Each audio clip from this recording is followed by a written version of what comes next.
They were really, really strong in that mindset. And short of being laughed out of the room, because I think at one point some guy got up and told me I was dreaming. We'll start to move into a territory where the experience online is actually better than a showroom. All the plug-and-play systems were covering 95%, but it's that last 5% that really makes a difference. Welcome to Add to Cart, Australia's leading e-commerce podcast that express delivers all you need to know in the fast-moving world of online retail. Here's your host, Bushy.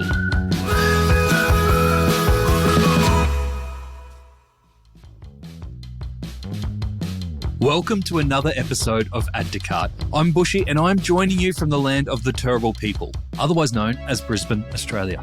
On Add to Cart, we welcome everyone to share and listen to e-commerce stories. The more diverse, the better. I want to especially welcome the traditional owners and the original storytellers of the land that we are on, our Indigenous and Torres Strait Islander listeners, to join us in our e-commerce conversations and our community. I once got told very late on a night out that I couldn't jump down a whole flight of stairs in one bound. They were right. But if you have ever been told that you can't do something and been laughed out of the room for a suggestion that's a bit off the wall, if you've ever had an idea that felt right despite the critics, today's story will resonate. Today, I am talking to Joshua Mammoliti from The Blue Space. The Blue Space are Australia's largest pure-play online renovation retailer. With a background in digital, working for leading Australian bathroom and kitchen brands like Caroma, Josh saw an opportunity for e-commerce innovation at a time when very few in the industry saw it. 8 years later, The Blue Space is well established and an online leader in the bathware category. Josh himself has been recognised by making the 2023 top 50 people in e-commerce, and very well deserved. Today, Josh shares the unique delivery needs of the renovator, where speed is actually a detrimental thing sometimes. We also go into the AI customer service tool that Josh considers head and shoulders above any other tool that he's got. And we hear the valuable lessons from the Blue Space's recent enterprise systems implementation. I know that will scare a lot of you just listening to that, let alone implementing it. Was it all worth it? We'll find out here. As well as his wisdom, Josh is offering 10% off at the Blue Space for all Add to Cart listeners, so listen out for that code at the end of our chat.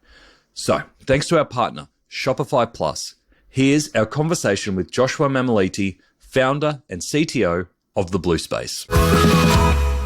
Josh, welcome to Add to Cart. Thanks for having me. Thank you for being here. I have to kick off with the most obvious question, I think. How did you come to love bathroom fixtures? It seems odd to me. Yeah, look, it seems odd to a few people actually, but I spent about a decade at one of probably the industry's biggest brands of products in the market, so Caroma, or the guys who own Caroma called GWA. So they had a range of different brands. I spent about a decade there, started there not too far out of uni, and basically I learned everything there was to know about bathroom products there. I was heading up all their digital assets, so all their websites, apps, content management systems. So I got this kind of best of both worlds. I learned a lot about digital, it's kind of the golden age, 05 to 15 of the internet, probably before a lot of e-coms were thought of, when eBay really was it for people. That's where you bought things online. Back before Zuckerberg was a billionaire? Yes, definitely. I learned everything was about bathrooms there, bathroom products and other products as well. They had door hardware businesses and hot water businesses as well. And, that digital side of it too. And so I learned everything there, but personally also a big renovator as well. So I love renovations, done a few whole home renos, always tinkering with things, a hopeless DIY. Like I'm not, anything I touch, I break. My wife sort of laughs at me because I'll do something on a weekend, with all this confidence, and I'll go buy tools and I'll dress the part and I'll look like a tradie, and then come Monday, I've got someone out trying to fix whatever I've done. So absolutely hopeless at that side of things, but I love the renovation process. What's your latest project? Oh, my latest project, well, I've redone the backyard, lawn, turf, relaying turf. That's my latest one. And that was, I hired equipment for it. I knew I could have paid someone to do it, and I should have. But it turned out okay in the end. My wife likes to video me while I'm out the back and just get all the mistakes and, get me looking like a real pro, but then stuffing something up. So Surely that can be a tax write-off, right? Because you're getting in the minds of your customer, the DIY home improvement person who wants to do it themselves, just write all off on tax. I love it. Yeah, I never thought of that, actually. The ATO's listening. Please don't take a look. That's right. They don't listen to this, but we're right. So you're in the big corporate side of the world there, got a passion for it yourself. How did you go from working for someone in that industry to go, actually, I can back myself here to make a real play at this and do it differently? Yes, I remember a specific moment. I was actually, so as part of my role at GWA, I would meet with all the traditional bricks and mortar guys in the industry, all the big retailers, and I was presenting to them at an event, and I was trying to tell them that people do want to buy these products online, and their view of the world back then, so just probably 2013, 2014, around then, that was their view of the internet was it's a place where it's cheap, it's nasty, people are only there to get a discount, they're not there to experience anything that a showroom has to offer. And that mindset, they were really, really strong in that mindset. And short of being laughed out of the room, because I think at one point some guy got up and told me I was dreaming. I was trying to tell them, guys, there is a cohort of people, not everybody, it's not for everybody, but there is a cohort of people that do want to buy renovation products online. They don't want to go to your showroom. They don't want to spend all weekend looking place to place. And it was kind of at that moment where I sort of thought, if you guys aren't going to do this, because it was really clear that they were not interested. And these were some of the biggest retailers in the space. They were not interested in online. So I kind of thought to myself, I think I could back myself to do this. And my business partner, Les, he just recently left Caroma. So he used to be the chief executive of Caroma, and I was working under him.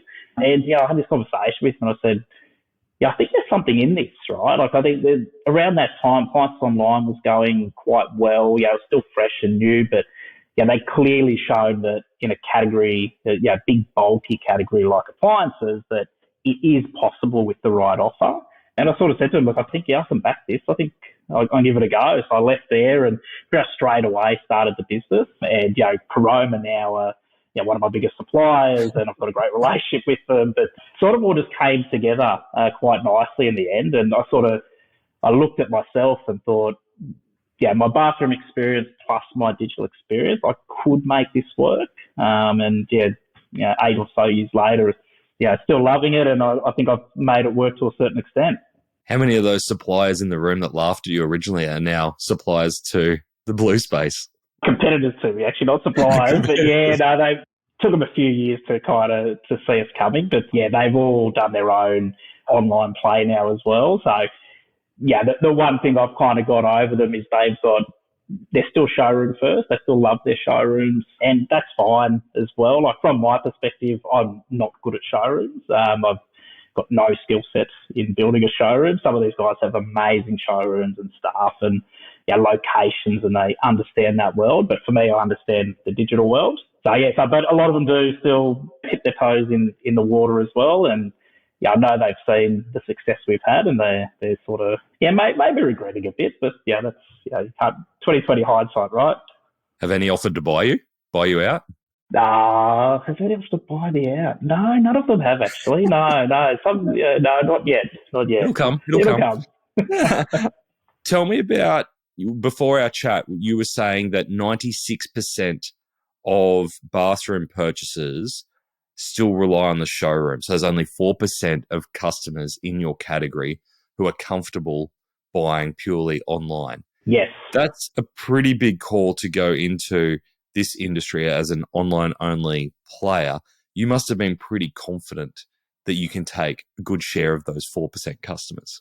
Yeah, it is. It's very low. Yeah, something that gave me confidence, even way back then, was a different market, but in the UK in bathrooms, it's back when I started, was about 25% of sales were happening online.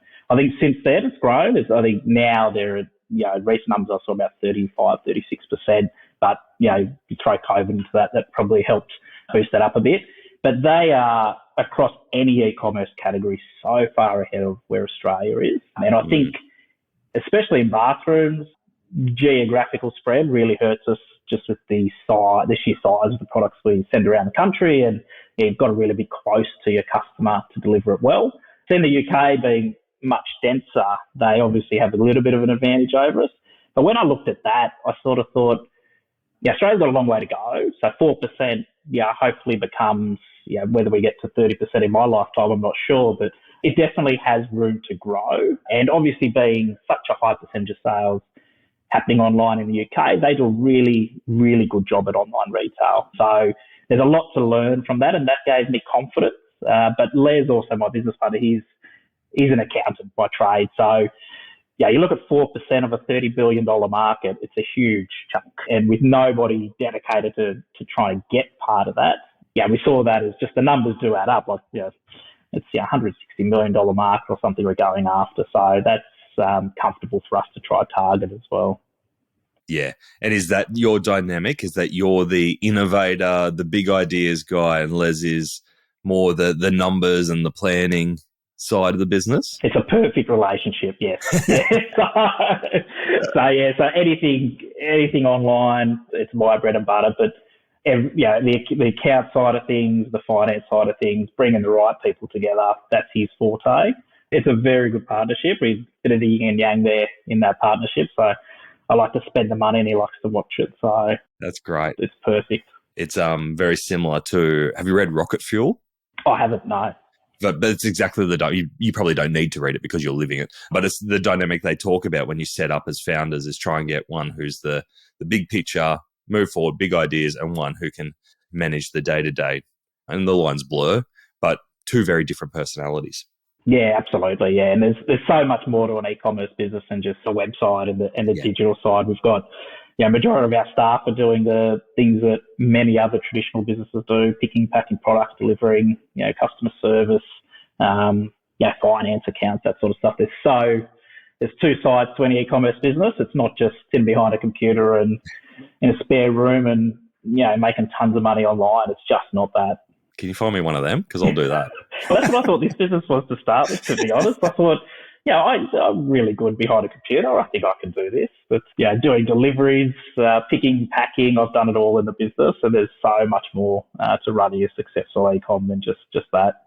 So when you had the idea for the Blue Space and knowing that it was a very specific market that you were going after in the bathroom category, what were your non-negotiables from an online experience that you said, look, I could imagine that you said you can't just go out there and list a whole catalogue of products, one image, trade description, buy button. What were the customer experience non-negotiables that you had in mind to make the Blue Space stand out in the category? Delivery was definitely top of mind. So getting the delivery right. A lot of the traditional, and even today, a lot of the traditional retailers in our space do delivery well. They've got their own trucks. They understand the importance of it. So we have to understand the importance of that, especially in our industry. Delivery, we sometimes joke, not that it's a joke, but I guess we laugh sometimes when we deliver something too quickly and we get a complaint. So, because the space isn't ready for it. Yeah, customers not ready for it. So their site's not ready, their trades aren't there, they haven't got somewhere to lock it up. That is one of those real different parts or different requirements in our space. Whereas a lot of other e-coms is just how quickly can I get it to you and that job done, right? If they're the faster, the better. In our space, it's the customer wants it when they want it, not necessarily the fastest.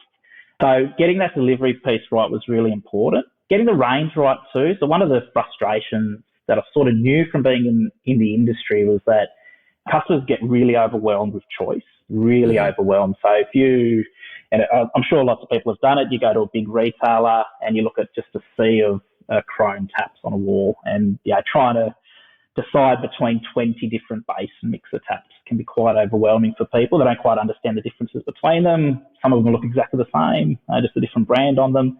Getting the range right was really important. And even today, we're striving to reduce the amount of products we have on the website. So we've got a lot of products on there, but within each category, we're constantly trying to reduce the choice because it can be really overwhelming.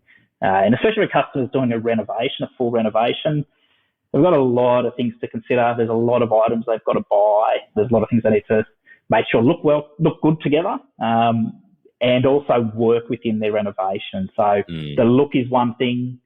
making sure they fit the specs of their renovation is another. Getting that right, it's still challenge today as well. I don't think we're perfect at it. I think we've got a lot of range reviewing to do, and we're constantly looking at that and delivery. We've nailed Sydney. We've got a DC here full of stock, which was another thing we kind of learned early on in the business. I think when my original plan for the business was to sit behind a computer and have 3PL doing all the work for me and hold no stock. I remember chatting with suppliers in the early days, and they sort of said, yeah, great. Yeah, how much stock are you taking? What's your opening stock order? And I was sort of thinking, I don't want any stock. I want zero stock. I just want to buy as customers. You guys are taking the risk for me. Exactly, yeah. I thought surely that's the way it can happen in this space. But no, we found out really quickly that's just not the way. We've got tons of stock now. You have to have as much as you can on hand, because there is that customer that does need it right now, or even if they need it in 3 weeks, you've got to make sure you've got that product for them in 3 weeks. You can't promise something and just not deliver it. Shopify have put together their version of the Australian e-commerce Avengers. 10 e-commerce experts, including me, unfortunately, I think I'm the Hawkeye of the group, to give you tips on how to set yourself up for success this year. You'll even recognise some of the contributors from past Add to Cart episodes. Mark Bartzer, Kelly Slessor, Paul Waddy, Lisa Jones, and more will share tips from how to create great discounts, how to boost conversion rates, optimise email and SMS, even use AI to drive sales. It's all in there. I share how to set up your team for success. I can guarantee you will take at least 2 to 3 tips that you can use to optimize your sales this peak season. So put on your spandex and join the e-commerce Avengers with Shopify's free peak season playbook. Download it at shopify.com/plus/guides/peak sales season 2023, or just follow the links in the episode show notes from the device you're on.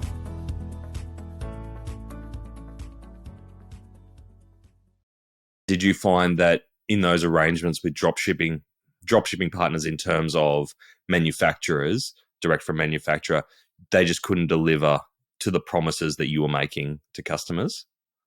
Yeah, in the early days, none of them would actually do it for us. So when I started the business, dropshipping wasn't really a thing. And especially for the brands that we deal with, like the big brands in the market, they're used to just dropping it to a retailer or a merchant and they distribute from there.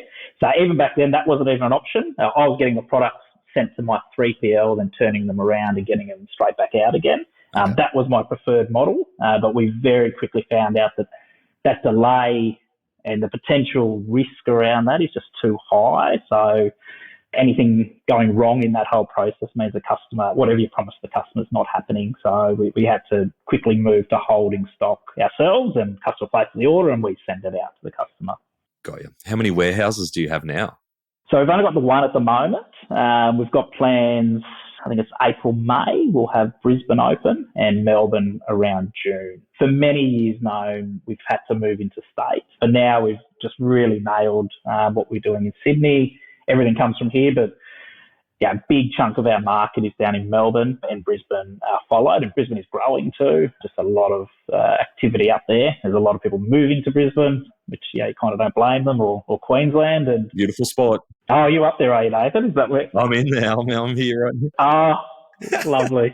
Yeah, very jealous. Yeah, it's on the list of places. Yeah, as soon as I've got a warehouse there, I think I'll consider moving up. Let me know when you're in town, and we'll do a tour. Nice, very nice. Yeah, so we will this year. We realise, especially with bulky freight, it is very, it's very risky, very complex to bring it out of one location. So it's been on the bucket list for us to get done, and this year's the year. Are bathroom products seasonable or highly trendable? So in terms of sell-through of stock, is there much pressure on you to sell through? No. So it's not. So good thing about this industry is that the trends last a long time. I think when we first started, it was chrome and black was the two kind of colours in the bathroom. You had chrome and black for your tapware in the showers, and then you had white for everything else. Since we started, colours definitely come more into, I guess, top of mind for customers, and there's different finishes, different materials that you can put in your bathroom. So colour has started to come in, but it's only a recent thing. But there is still a really strong part of the market that is chrome and white, and the shapes don't really change. I think we've got tapware from suppliers that they've been selling the same thing for 20 years. And we've had others that have deleted a range after 30 years, and the market just gets so upset by it. And it's like, come on, like that's, it's such a great product. 30 years later, people still want it. Or it's just come back into trend. I'm not sure. Like, it's got out of trend and back in. But no, so we can sit on stock for a while, which is handy in this industry. I know, unlike fashionable or fashion products, where there is that tendency to need to discount on cycles to get rid of stock, we're lucky we don't have that in this space. I suppose there's that element too, especially in commercial, where if a tap breaks or something breaks, it's like, I just want the same one in so I don't have to redo the whole lot. Absolutely, yeah. There's a lot of back-of-wall components that are reliant on you getting the same product again. Yeah, absolutely. Do you do much in the commercial space? No, we don't. No, so we know there's an opportunity there. We don't do a lot there. We've really focused on your mum and dad consumers, your home renovators, even new builds. We don't do new builds that often. We deal with a few builders that come to us and a few commercial customers that have sort of come to us, and we've got great relationships with them, and they love certain elements about our business. But no, we haven't gone after the commercial market yet. And it's mainly because the products are a bit different that the commercial market wants, and there's some really great competitors in that space that service the market really well. We don't think we've nailed that renovator customer yet. Yep. So we're sort of trying to stay focused. It probably comes up every couple of months though that, hey, look, there's a huge commercial part of the market. Why don't we try to do something there? We've got to pair ourselves back and just see, we know what we're good at the core, and we just need to keep building on that. It feels like you have a really strong approach to customer service and guiding the customer through all parts of the journey. You mentioned appliances online as one of your early inspirations before. I can see a lot of that coming through in your approach to your customers as well. Tell me about some of those things that you've put in place, because you are so focused on that D2C customer and that home renovator, that you've put in place to take that customer experience to the next level.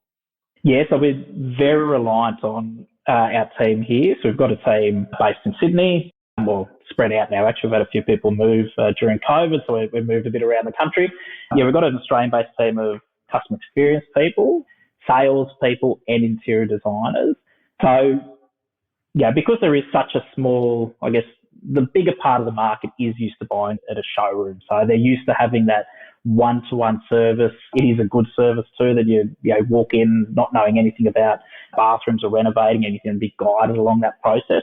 So we've replicated that with a team on chat, phone, email, whatever, choose your medium. We've got a team that can help people through that. A couple other things we've added to that team. We've got virtual consultations as well that we can do with customers. We can, again, bridge that gap a bit more by, we can show people samples on a video call or show them product, or just, leave out any questions or issues that they've got. And then we've also, I guess, being online only in a very tactile world, we've probably 3 or 4 years ago, we introduced a sample service for our vanities. But custom-made vanities are our biggest seller. Okay. They're the biggest part of what we do. And I think partly because we were first to market online to do vanities. We didn't realise the power of it. Early days in the business, we weren't selling vanities because we thought, geez, this is so hard to do. There's so many options. Customers, even the suppliers, traditionally they just print a brochure and you just go off the brochure because they're just so complicated. And we had someone starting our business, and she sort of looked at it and dissected the way that it was done in a brochure and put it online. And we thought, we'll just give it a go. And it took off. You can actually do it easier online than you can do from a brochure. So that really took off for us. So we introduced a sample service because the one thing we were missing, we're doing a really good job specifying online, but we found a lot of customers are still going to a showroom to look at the finish and to touch it. We've had that sample service running for a while, and we do finishes, wood grain finishes, the bench tops. And we started to add tapware samples into there now. So you can see, as I mentioned before, tapware colours are now a thing. So everybody does their colours differently, which doesn't help a customer decide.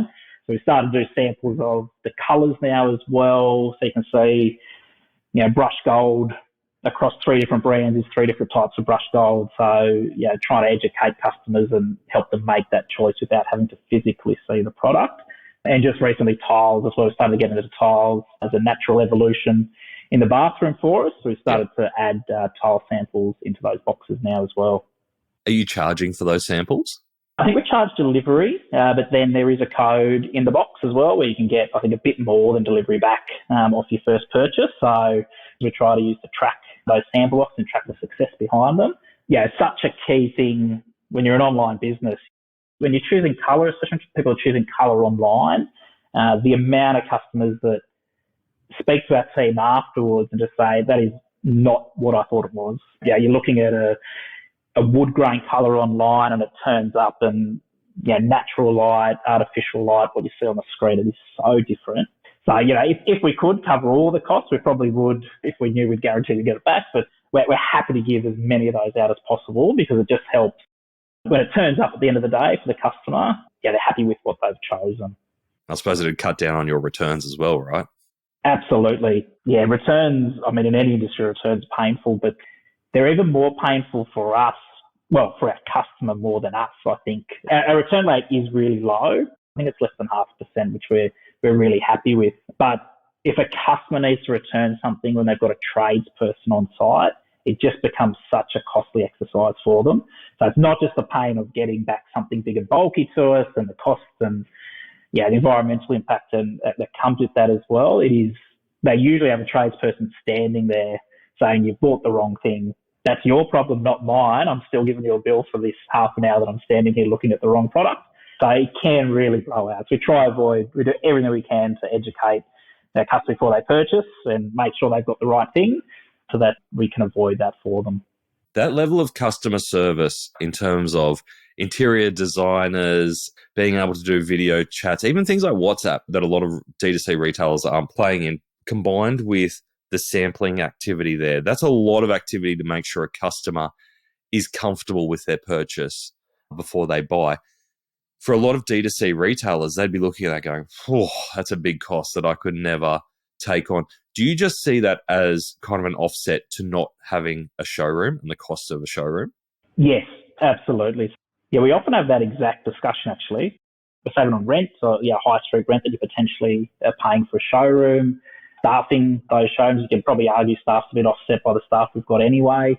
But definitely we see those as things that we just have to do to bridge that gap. And I guess it comes from listening to the customers over time as well. It's something they all want. They want that physical, tactile feel of something at the end of the day.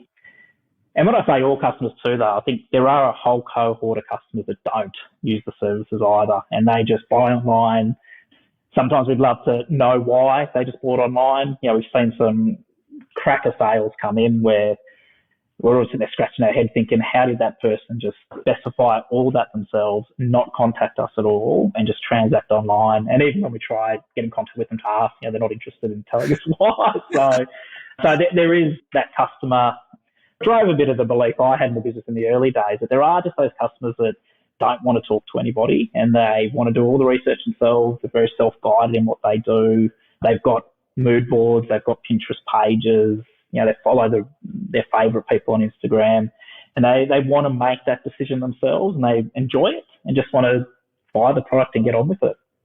What's the wildest bathroom brief that you've had that comes to mind? I'd probably have to ask the team on that one. I haven't had too many wild ones.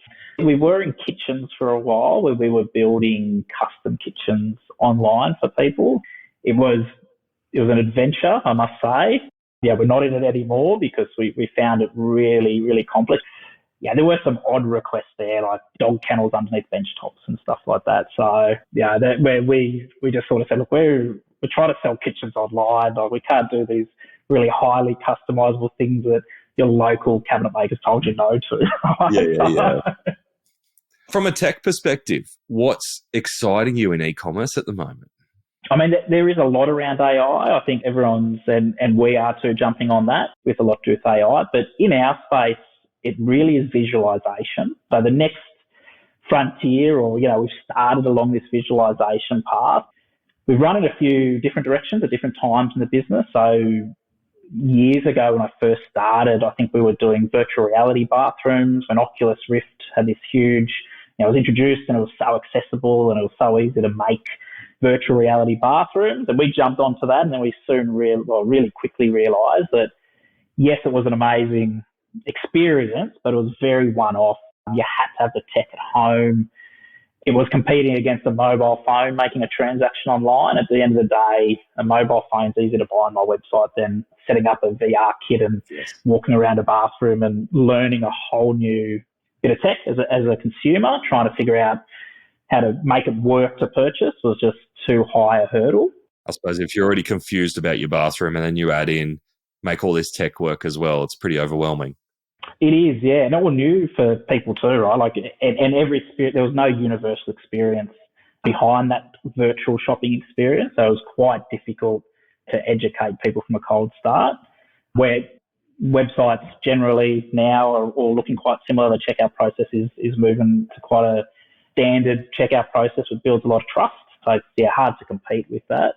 But we're moving down what this whole AI has driven a lot of development in GPU production and speeds, and that's really opened up this whole world of, okay, now we can render images a lot faster. So we're moving down that path. We've recently launched, again, back to vanities being such a key category for us. We've had to constantly evolve that offer and try work out how to stay ahead of competitors there. And we've built a visualization tool that basically builds a vanity from scratch. So you make your selections and it builds a very realistic, and I mean really, really realistic image, or I think it's about 6 images it produces of the actual vanity. And to give you an idea where that kind of sprouted from was, again, the UK. I was checking out some wardrobe companies in the UK, and they've got these really cool wardrobe builders where you can make these selections and see this very customizable wardrobe. And when I dug into the tech a bit more, I realised that all they did was rendered every single permutation of a wardrobe as a static image, and then every time you pushed a button, it just changed the image. So I looked at doing the same thing with vanities, and we calculated that there are 500, I think it's more now, there's 580 billion permutations of vanities. So we just, we looked at that and just thought, even if that was a million, right, you could never render that many images anyway, let alone hundreds of billions of images. So we realised we had to build something a bit different. And when we first built it, it was quite slow, but with the kind of the new tech around GPUs and the new way of processing information, we've managed to get that down. So I think it's 4 to 5 seconds now. So make your selection, 4 to 5 seconds later, we can show you some really high quality rendered images. And we're working to improve that now. And we're in the process of rebuilding the entire front end because, as these things are always, I guess in my experience, you launch it, you find out a ton of feedback from customers and staff alike, and you've got to rebuild it again. So we launched something, the tech works, we know the tech works, we've kind of done the hardest part, and now we're rebuilding the interface to make it a bit easier to use. So that really excites me, because I think once you can visualize a highly customizable product like that, then we move into visualizing whole rooms. And I think that's where, we'll start to move into a territory where the experience online is actually better than a showroom. So it's not just matching a showroom anymore. It may become, the preferred way to do things. People may prefer to do it online because it actually is better. No showroom could show every single option of vanity. Very limited on space. They're huge products, but we can online show every single permutation. And you've come a long way from the brochure. Yes, a long way from the brochure. A long way, yes. We still get those delivered, and we still need to work out how to get them online in our format, but a long way. When you were having these ideas for AI, and I love that you gave us the examples of the Oculus experiment that you did, when you were approaching AI, did you do anything differently with those lessons in mind in terms of, did you go out and go, yes, we've got to develop this technology ourselves, or did you go, let's go grab something off the shelf and see how we can use that? Yeah, it's a great comparison, virtual reality and AI.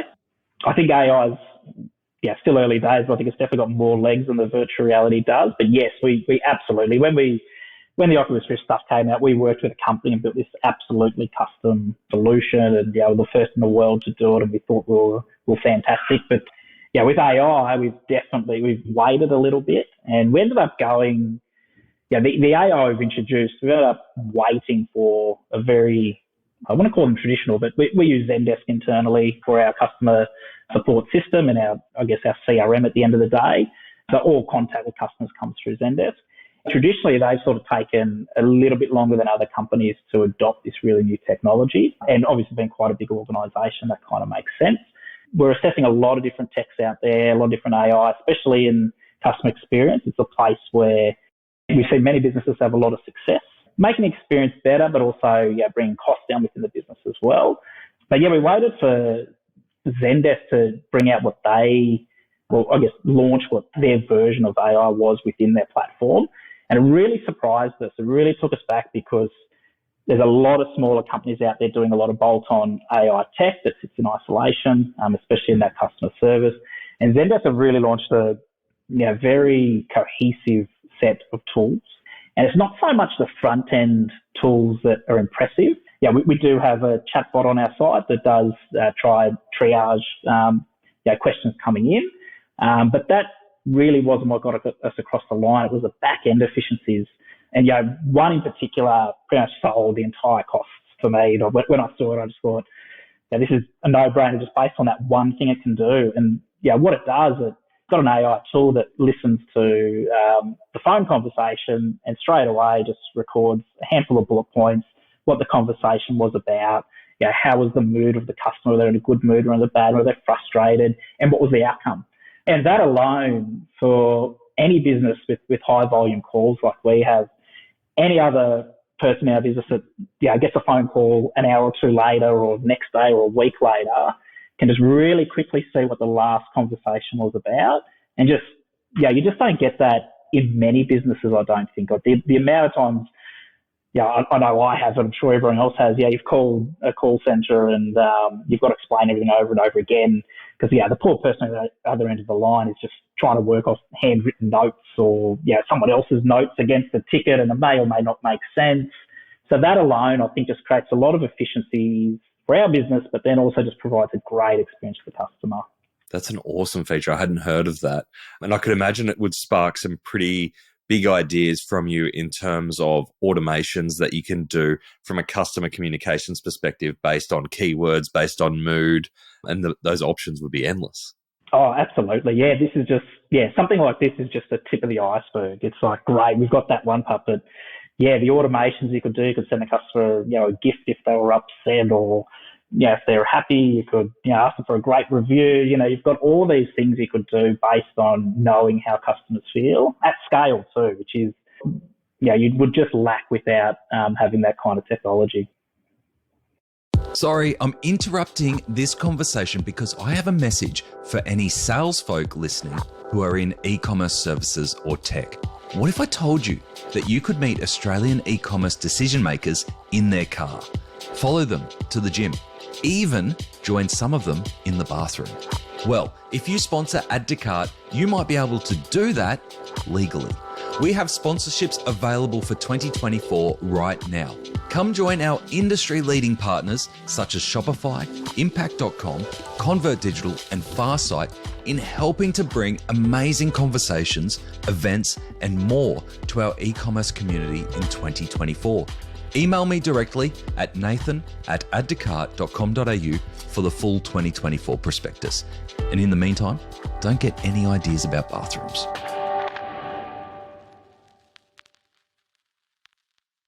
So you mentioned Zendesk there as key to your customer service operations.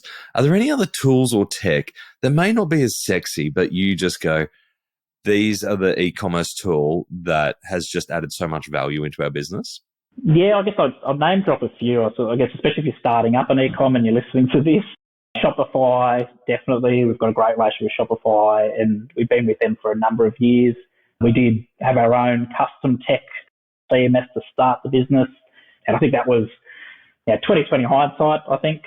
When I started the business, I came from a world where we were building all our own stuff. We were building our own content management systems, managing all the code, managing security. So I just jumped straight into that and thought, spend a couple $100,000 on a website and I'll pay developers to keep it up to date. And moving to Shopify definitely made things a lot easier. They've come a long way as well. Exactly. Yeah, that was very common for, especially in those more complex categories, to have to rely on custom websites. Absolutely, Only 5 years ago. Like, look, Shopify today, well, I think it's today, depending on when this goes to air, just released 100 plus new features, right? So it's evolving so quickly. So we're in such a different situation than we were 5 years ago. Oh, absolutely.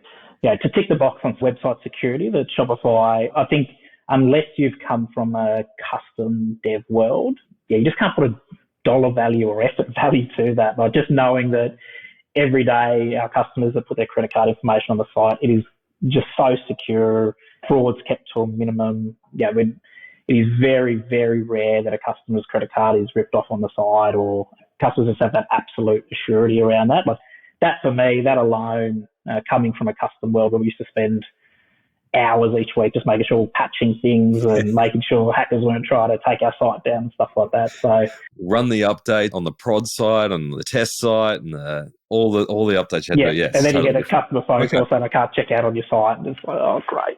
Yeah. Email is a big marketing channel for us.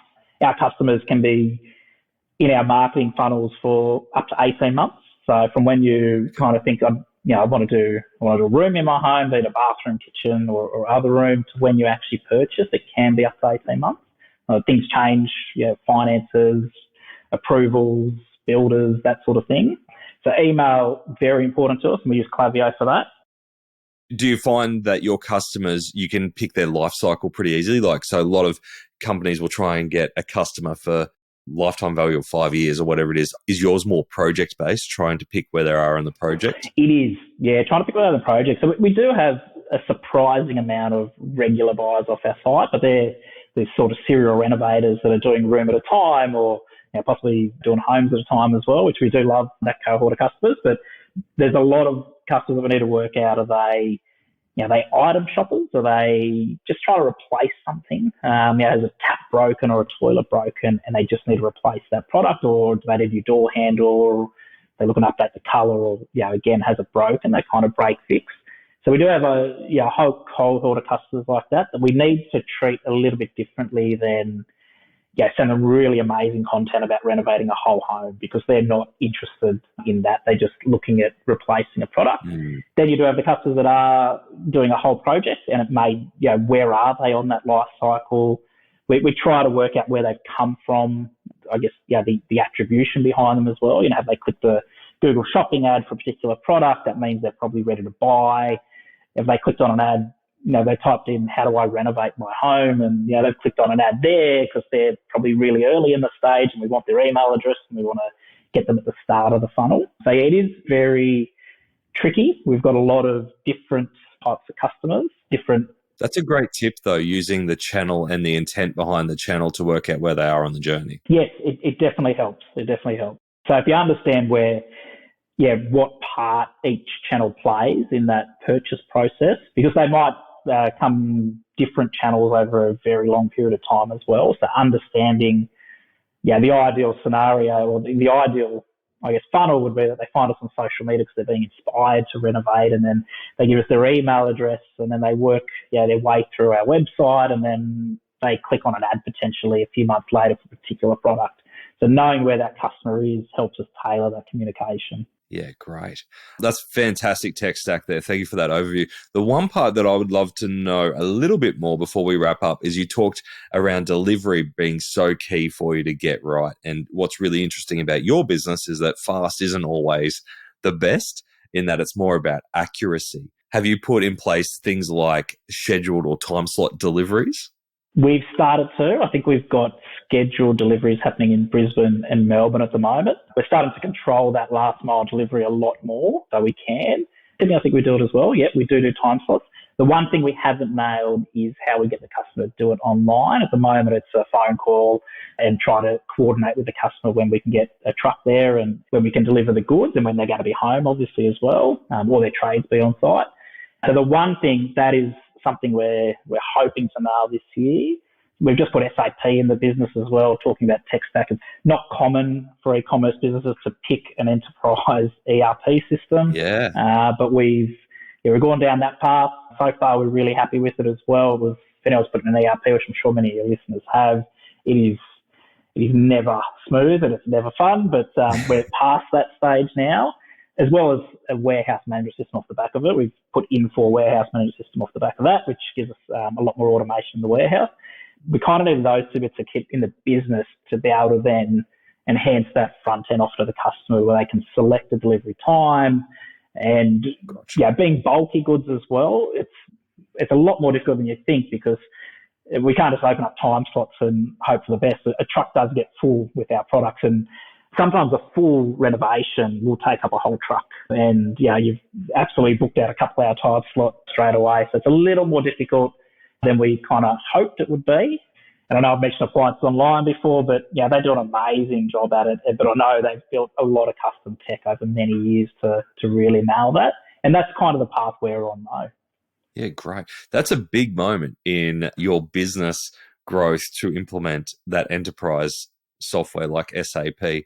Was there a catalyst or a moment where you went, we're just blocked, we just can't get past this barrier unless we go down this path? Because I know there's a lot of founders who reach a certain stage and are starting to go, even if it's not an ERP, but maybe even if it's more product management or warehouse management, starting to get into those bigger systems beyond just e-commerce platforms. Was there a particular tipping point for you? Yeah, there was. So COVID was a big tipping point for us. So during COVID, I think just before COVID hit, we leased a small warehouse. I think it was 400 square meters. And I looked at that warehouse thinking, wow, I'm going to be here for years, and this is going to be such an amazing, it was our first physical warehouse. Before that, we were using 3PLs. And I was so excited by it. But then I think it was 10 months later, we had to bail on the lease and get a 3,000 square meter warehouse because COVID hit. We did see this big boost in renovation, but not only that, obviously, being an online-only business, we saw a huge influx of orders come in. And I think it might have been when Sydney got locked down. I think it was around August, September. When Sydney got locked down, we just saw a huge spike in sales. And we didn't want to say no to sales because they're sales, and as a business, you just love sales. But we did, for a period, they have to turn off ads. We had to try slow down sales because we just couldn't handle it internally. And I think the moment for me, I was in the warehouse, I think it might have been 11 o'clock at night. I'd worked all day in the business trying to keep things running, and then I did a 6-hour shift in the warehouse just to try help them pick and pack the orders.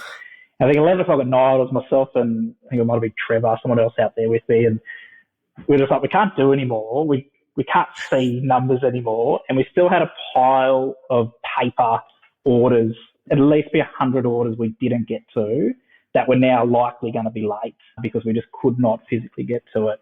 And it was probably that moment there that I realised we can't run the business like that if we're thinking of scaling. And obviously COVID was a very one-off boost in the business, but our vision has always been to be the leading player in this space. We want to be the biggest.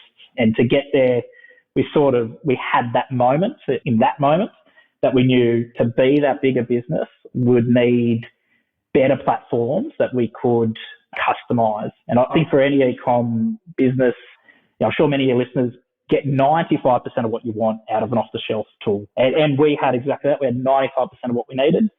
All the plug-and-play systems were covering 95%. But it's that last 5% that really makes a difference. And you just can't get there unless you have a system where you can build what you want at the end of the day.